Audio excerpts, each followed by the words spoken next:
4 महिन्यांपूर्वी प्रेमविवाह झालेल्या जोडप्याने विषप्राशन करत आपले जीवन संपवल्याची धक्कादायक घटना घडली. उत्तर प्रदेशातील गाझियाबाद जिल्ह्यातील मुरादनगर शहरात मंगळवारी 3 सप्टेंबर रोजी ही घटना घडली. एका विवाहित महिलेने पतीसोबत वादानंतर गावात ठेवलेल्या सल्फरची गोळी खाल्ली. पत्नीची प्रकृती बिघडत असल्याचे पाहून पतीनेही तीच गोळी घेतली. हा प्रकार घरच्यांना कळताच त्यांनी दोघांनाही तातडीने रुग्णालयात दाखल केलं. रुग्णालयात डॉक्टरांनी तपासून पत्नीला मृत घोषित केलं, तर पतीचा दुसऱ्या रुग्णालयात नेताना निधन झालं. मुरादनगर शहरातील रहिवासी असलेल्या शिवाचा विवाह रायसपूर गावात राहणाऱ्या भावनाशी 4 महिन्यांपूर्वी झाला होता. त्यांनी प्रेमविवाह केला होता. लग्नानंतर दोघांचा सुखाचा संसार सुरू होता. मात्र काही दिवसांनी शिवाला लिव्हर इन्फेक्शन झालं, त्यामुळे तो काम सोडून घरीच राहू लागला. शिवाचे वडील गाझियाबाद महापालिकेत स्वच्छता कर्मचारी आहेत.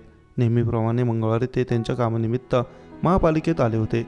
शिवाच्या वडिलांनी कुटुंबातील एका सदस्याचे फोनवरून कळवले की त्यांचा मुलगा आणि सुनेने विषप्राशन केलं असून दोघांचं निधन झाले. ही माहिती मिळताच शिवाचे वडील घरी पोहोचले, तेव्हा घरात शोकाकुल वातावरण होतं. शिवा आणि भावनाने विषप्राशन करण्यामागे पती पत्नीमध्ये वाद असल्याचे सांगण्यात येत आहे. कुटुंबियांनी दोघांमधील वाद मिटवण्याचा प्रयत्न केला, पण पुन्हा त्यांच्यात वाद झाला आणि त्यांनी आत्महत्येसारखं टोकाचं पाऊल उचललं. शिवा आणि भावना यांच्यात वाद झाल्यानंतर भावनाने गावात ठेवलेली सल्फरची गोळी खाल्ली. सल्फरची गोळी खाल्ल्यानंतर तिची प्रकृती बिघडू लागली. तिला पाहून शिवाला काळजी वाटली आणि त्यानेही सल्फरची गोळी खाल्ली. यामुळे दोघांचंही प्रकृती बिघडली. त्यानंतर कुटुंबाने या दोघांनाही रुग्णालयात दाखल केलं, मात्र तेथे त्यांचं निधन झालं.